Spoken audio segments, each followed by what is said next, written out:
Hey all, welcome back to my channel. I'm coming at you with another what's for dinner video. These are just a few meals that I made last week for dinner. This first meal is going to be a turkey veggie meatball, and I'm just roughly chopping up some broccoli, and then we're going to actually throw it in a steamer to steam for about 3 minutes until it's soft. I'm going to cut up some carrots into some big chunks, and we're actually going to put these in a food processor just to kind of get to a very fine texture. I really love these meatballs because you can kind of hide whatever vegetables that you like in there. So this is kind of the texture that we're looking for. You're going to start with about a pound of ground turkey in a mixing bowl, and then you're just going to scoop and add your other vegetables in it. I'm just roughly chopping up some cilantro to add to the mixing bowl, as well as chopping up some garlic to add.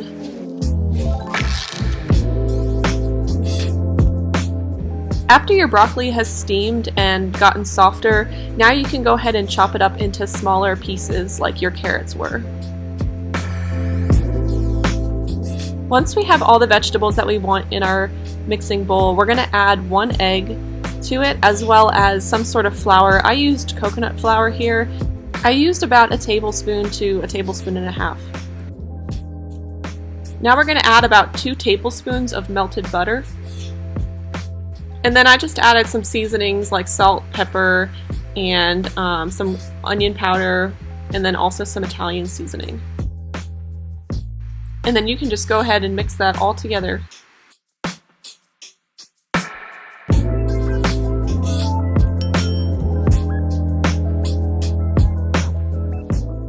Go ahead and preheat your oven to 400 degrees and grab a baking sheet that we're going to put some parchment paper on it. And then we're going to just roll our turkey balls into about 2-inch balls, I'd say. While your meatballs are cooking in the oven, I just get some pasta cooking. I just used a gluten-free noodle here, and then also just whatever type of jar sauce that you like. Your meatballs are going to bake for about 20 minutes, and then you have your completed meal. Okay, this next meal is going to be a cilantro lime chicken, and we're going to start by making the marinade. I'm just freshly squeezing some orange juice here. You're going to need about 3/4 cups of freshly squeezed juice, and you'll need 2 containers here for mixing. One is going to be your chicken marinade, and the other is going to be for your salsa marinade. So you're going to need to put aside about a tablespoon of that orange juice for your salsa marinade.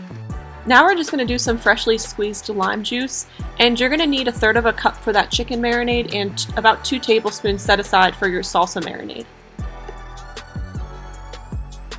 Now I'm grating in some of the lime zest for the salsa marinade as well as for the chicken marinade.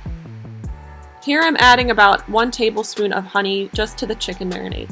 Now I'm adding about a teaspoon of cumin to the chicken marinade, and you'll need about 1/4 teaspoon for the salsa marinade. I'm adding 2.5 tablespoons of liquid aminos to the chicken marinade. Now I'm just mincing up some garlic, and we're going to kind of just separate these into each of the marinades.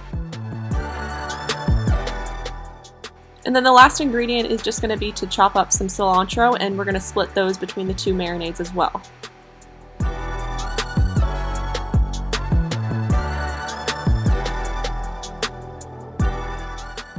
I'm using 3 chicken breasts here, and I like to slice these down the middle and kind of pound them out to get them to about the same thickness for grilling.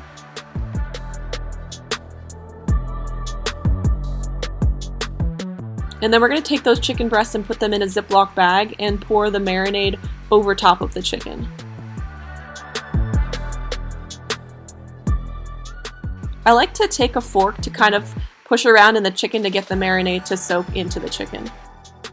I'm making this marinade in the morning so that the chicken has time to marinate all day long, but you could really make this at any point. I would just give it about 30 minutes to marinate. I'm just going to stick it in the fridge with the salsa marinade until I'm ready to use it.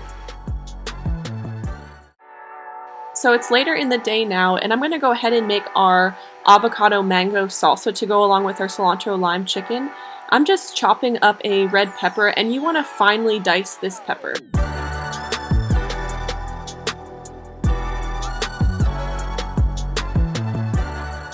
Now I'm finely chopping a red onion to the size that I made the red peppers.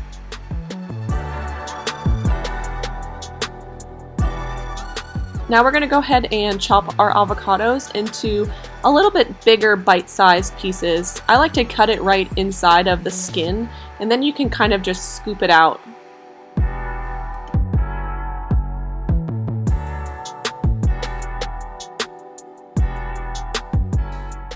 And you're just going to add all of these ingredients into the same bowl together.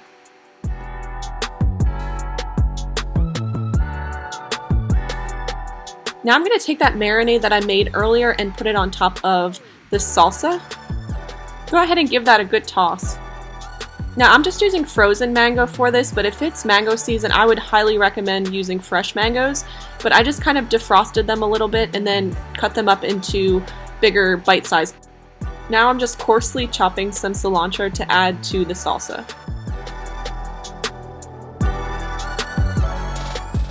This is probably one of mine and my husband's favorite recipes. We make it about once a month. It's so good. So there's our completed salsa. Now we're going to go ahead and throw our chicken on the grill. I heated the grill to about 350, 400 degrees, and you're going to cook it on each side probably about 6 to 7 minutes. Usually I start at 7 minutes and then kind of see how it's cooking, and once I flip it, maybe do it for another 6 minutes on the other side. And then I just like to serve it over some white jasmine rice.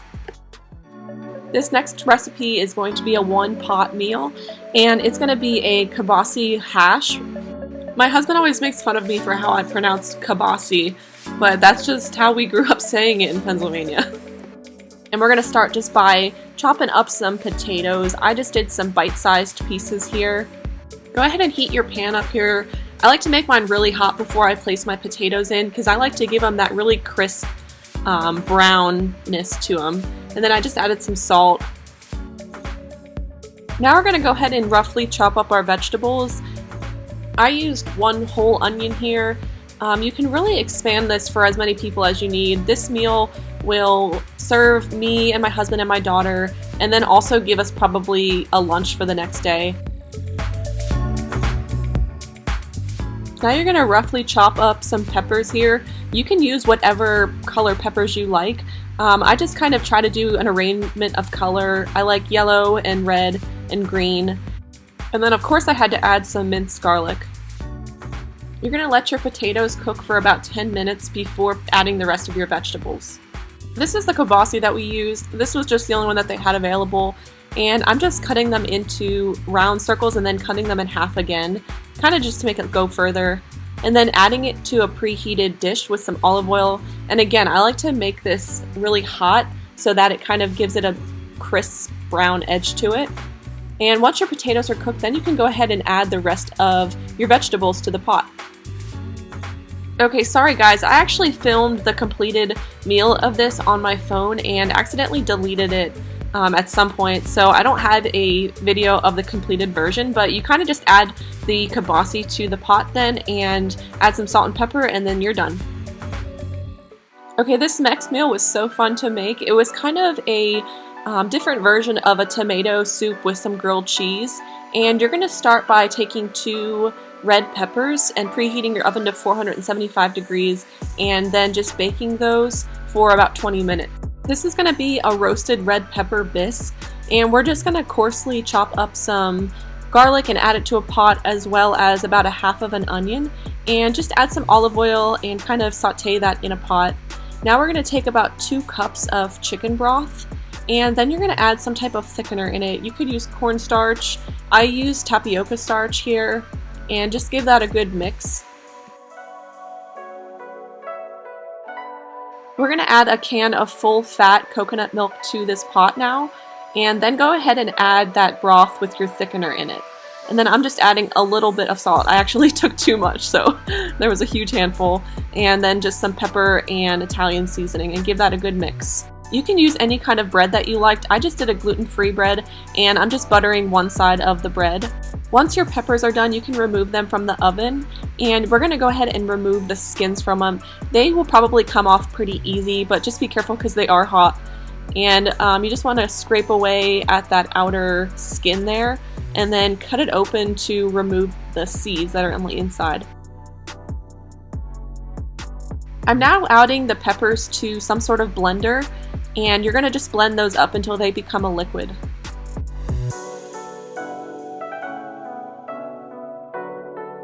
I'm now just adding this into the pot with the rest of the mix, and you want to give this a big stir, and then you're going to scoop it back into your bottle, and this is to blend up all of the other garlic and onions that were in it.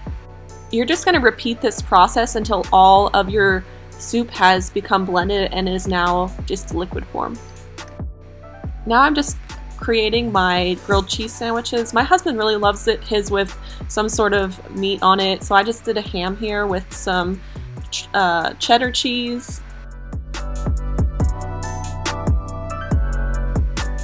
And these really turned out so good. They were so satisfying to make. Just super cheesy, and they went really great with the bisque. Thank you guys so much for watching. I hope this video is helpful for you, just to kind of give you some meal ideas for your week that you won't have to look for your own. I will link the original recipes in the description below if you want to check them out. If you haven't already, please subscribe to my channel and give this video a thumbs up. It really helps support my channel, and I'll see you guys next time.